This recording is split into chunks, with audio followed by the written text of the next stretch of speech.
elections of August 2022 and following this immense suffering that Kenyans were going through as a result of the skyrocketing cost of living. Those twin issues took hundreds, if not thousands, of Kenyans to the streets across the country. And the country was teetering on the brink of total collapse of governance and indeed lawlessness. And therefore, we must thank the initiators of this NADCO process, the Honorable Raila Odinga and the Honorable William Ruto.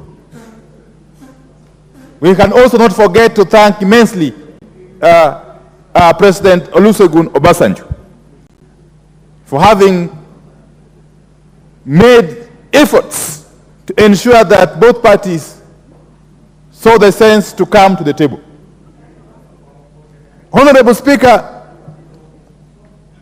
the spirit that guided the NADCO process was that of give and take. Just like in any negotiation process, it was a question of giving and taking. We had a raft of issues as the Azimio coalition that we had placed on the table. Similarly, the Kenya Kwanza side had their issues.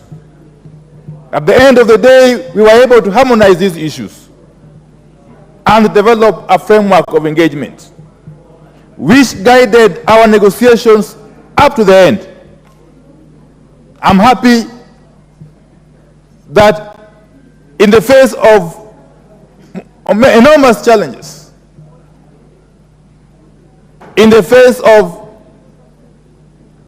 serious differences in opinion, we were able to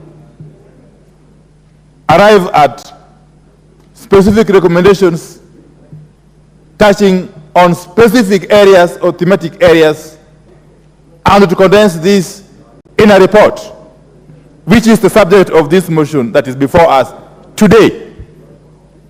The Honorable Speaker, I want to summarize really, because 10 minutes is too short.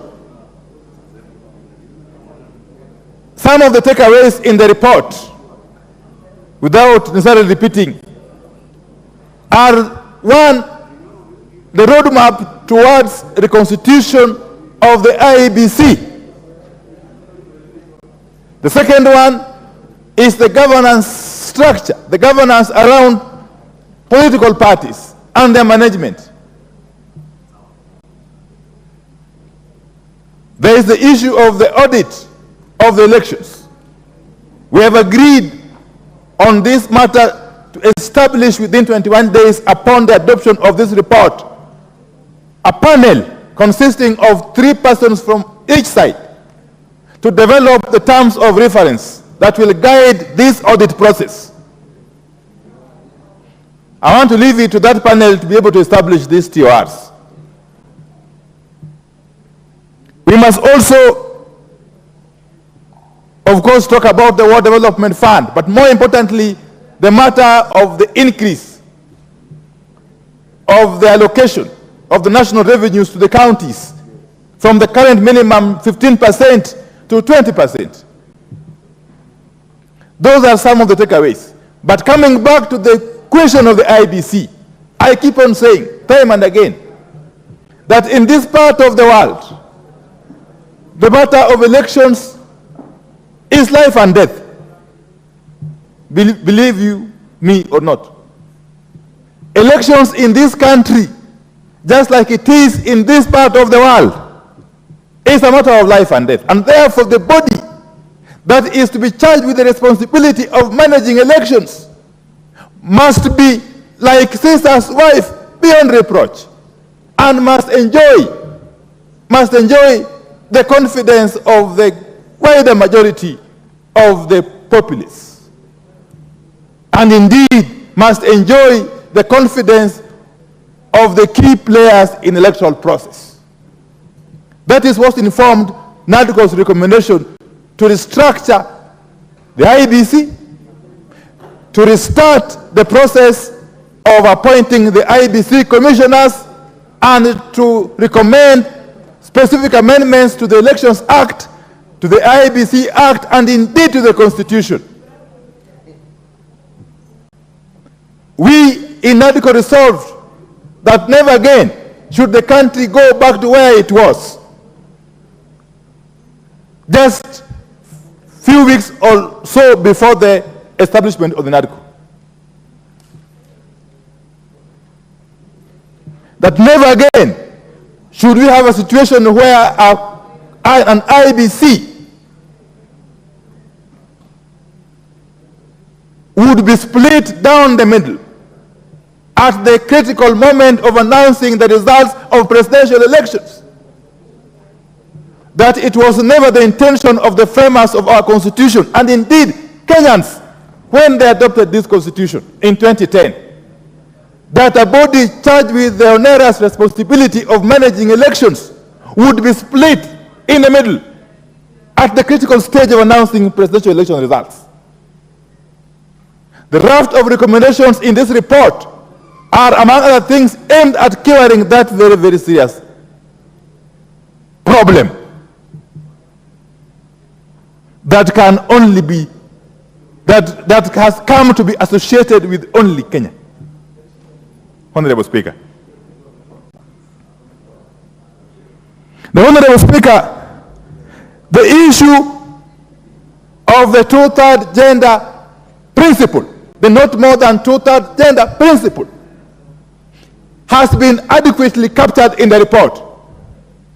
It was our view in NADCO that since the time was not adequate, and since there was a working group, a multi-sectoral working group, dealing with that question, that we give it time to complete its work and compile a report, which report would be treated as part of the NADCO. The report that would come from the multi-sectoral group, working group, dealing with the question of the not more than two-third gender principle, within the letter and spirit of the NADCO report, would be part of the NADCO report. And I want to join Honorable Chungwa in urging that group. I had a chance to meet them yesterday, Honorable Speaker. They came calling to my office, and I had very, very fruitful engagement with them. And I urged them yesterday to fast-track the process and submit their report with the proposed instruments to this House, even as we proceed with this process of implementing the NADCO recommendations. Honorable Speaker, there are some issues that the committee, in its wisdom, recommended that they be referred to the principals, the two principals, Honorables William Ruto and Honorable Raila Odinga.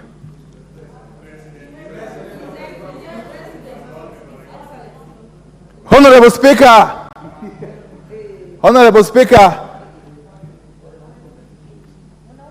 one of the issues that we agreed should be referred to the two principals is the matter of the Cherera 4. The 4 IEBC commissioners that differed in opinion with the other three.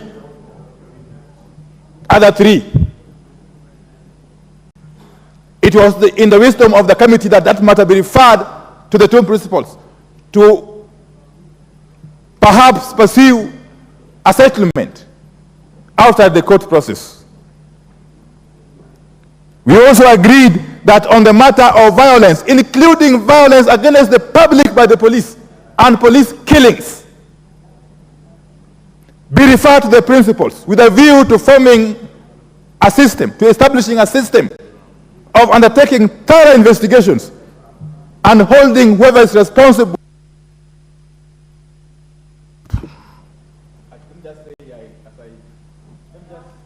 1 minute.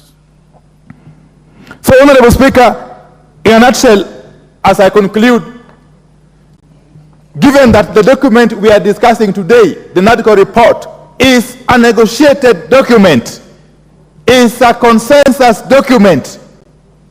Our understanding and our position is that such a document is not open to any form of amendment.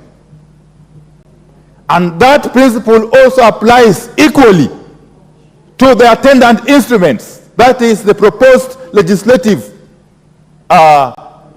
amendments to statutes and the Constitution. So with those very many remarks, I second and I urge my colleagues to adopt this report in totality and to allow the country to move forward in one accord. Thank you, Honorable Speaker. Thank you, Minority Leader. I now propose the question, which is that this House adopts the report of the National Dialogue Committee laid on the table of the House on Thursday, 7th December 2023. Karoli Omondi. Thank you very much, Honorable Speaker. I did have opportunity to make both a personal presentation to this committee as well as a group presentation by 27 other honorable members of Parliament. I would like to talk about three things. I've gone through it, and I must thank the committee for at least recording and acknowledging our presentation as 27 members of Parliament who called for the creation of 10 additional counties based on the original Kilifi draft and other instruments that preceded the enactment of the 2010 Constitution. However, I've noted that there are several glaring misrepresentations of what the position of the Constitution is in relation to the way new counties are established.